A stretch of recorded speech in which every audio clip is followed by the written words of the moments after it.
Today we're going to be analyzing the movie titled Scooby Doo from 2002.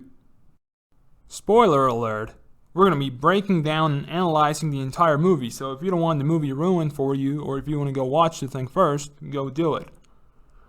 You were warned. Now, the movie starts with the Mystery Inc. team, which are Fred, Daphne, Velma, Shaggy, and Scooby Doo, solving a mystery in a toy factory. As usual, they unmask the monster. After that, they're interviewed by the media. After that interview, they get into an argument and end up splitting up. The only ones that stay together are Shaggy and Scooby. 2 years go by, and they're all invited to Spooky Island by the owner, Emil Mondavarius, to solve the mystery that haunts Spooky Island. They all accept the invite and randomly meet at the airport just before boarding their flight. Scooby-Doo dresses as Shaggy's grandma. During the flight, Shaggy meets Mary Jane, a college student as far as we can tell. Scooby-Doo fights with a cat during the flight. When they land, they're greeted by none other than Emil Mondavarius. What's the problem exactly? I believe somebody is casting a spell on the students. Now listen and look around. Can you notice any difference between those arriving and those departing? They look like sober, well-behaved college kids. Precisely. And they didn't before they came. They've changed. In other words, a magic spell. Carol! Hey, Carol! How's the island? Are you tricking on me? Carol, it's me. It's Brad. We've known each other since we were like 3. Back off my grill, son! Carol, what are you doing?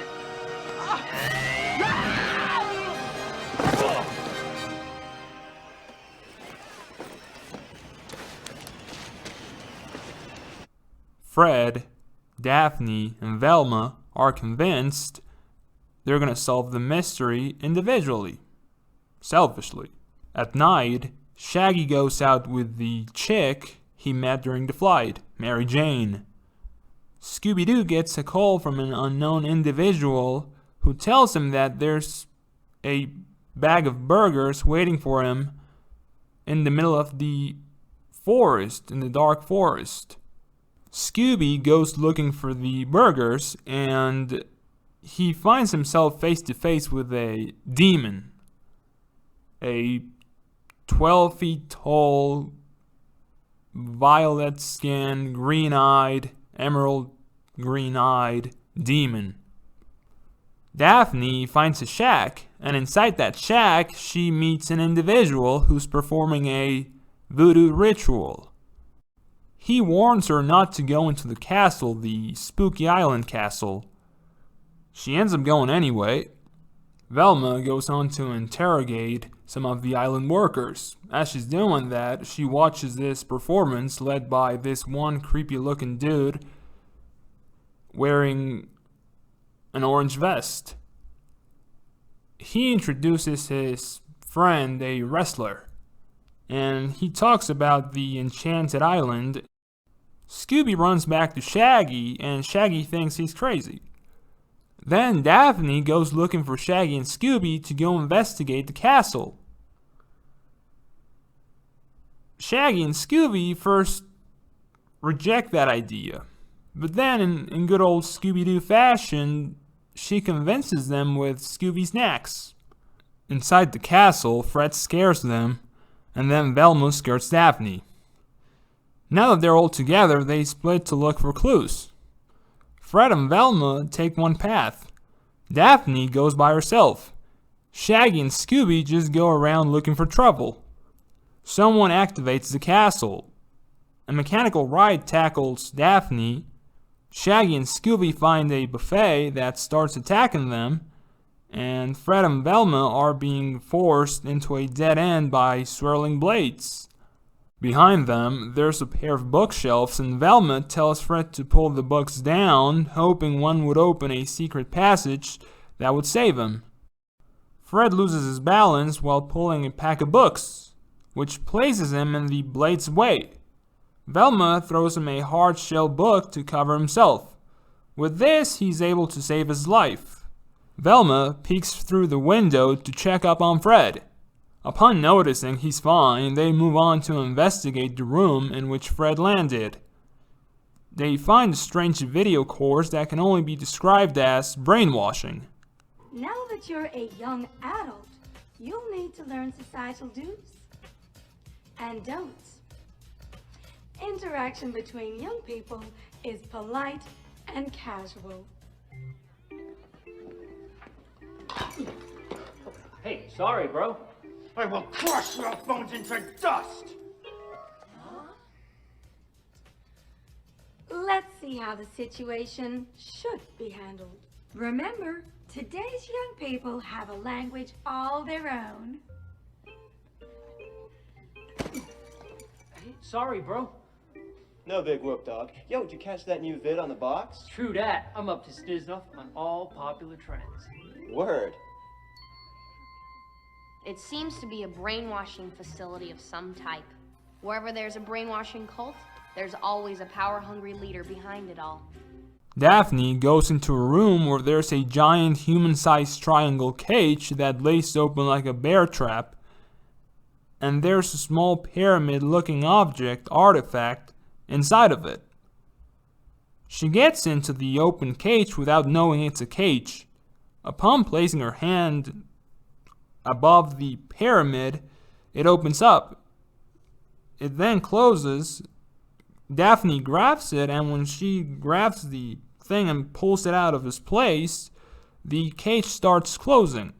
She barely escapes and starts looking for everyone else. Shaggy and Scooby find a kitchen TV set and engage in a burping challenge. Daphne finds them, and back in the room where Fred and Velma found the brainwashing course, the guy that activated the castle earlier activates the alert, and they try to bug out, but find themselves in a hallway in the middle of an ambush. They witness who's looking for the pyramid, which is called the Daemonitis. They escape and head back to the hotel to talk to Mondavarius. Velma wants to analyze the Daemonitis. Fred and Daphne confront Mondavarius and start researching. Velma analyzes the Daemonitis. Meanwhile, she chats with this one dude she met earlier. She tells him how things were better a few years ago between the group, the team.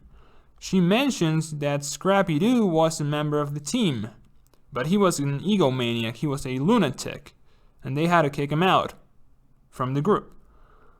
Then at the lobby, Scooby Doo spots a demon out the window and runs for cover under a table. Fred lectures Scooby, and just when he's done, a group of demons break into the lobby. The demons capture Fred, Velma, and a bunch of students, and obviously Mondavarius.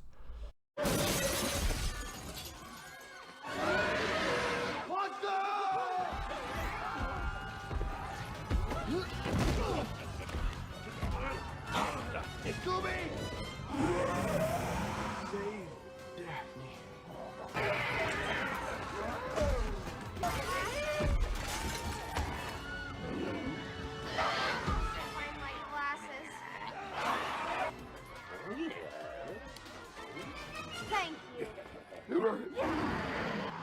Bad breath.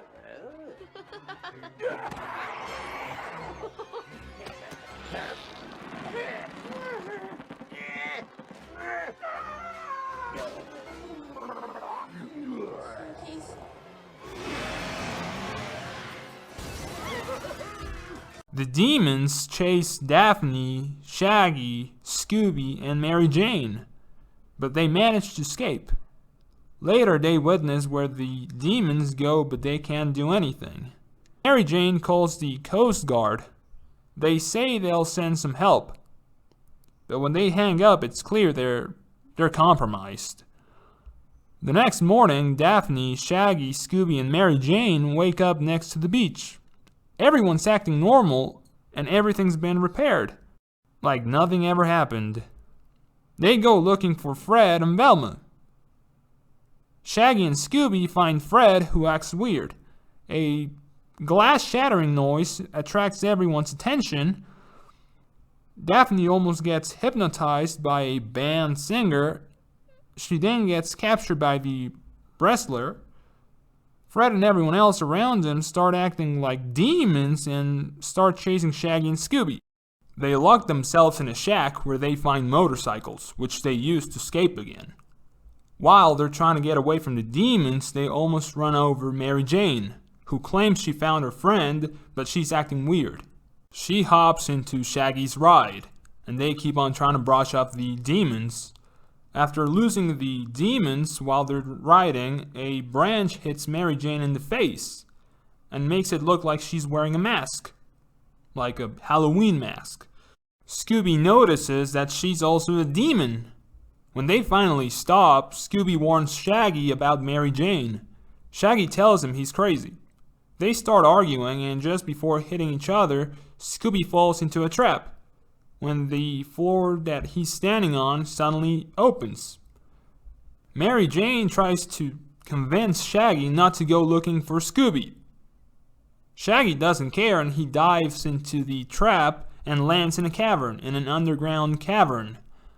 There he finds a giant container filled with a ghost-looking substance, and upon investigating it, he discovers that they're ghost-looking heads, that they're actually souls. He finds Fred's, Velma's, and Daphne's souls and frees them.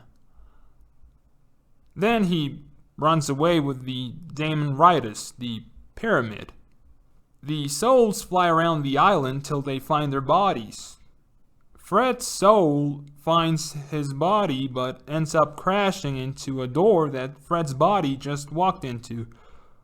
Fred's soul bounces and keeps bouncing around the island.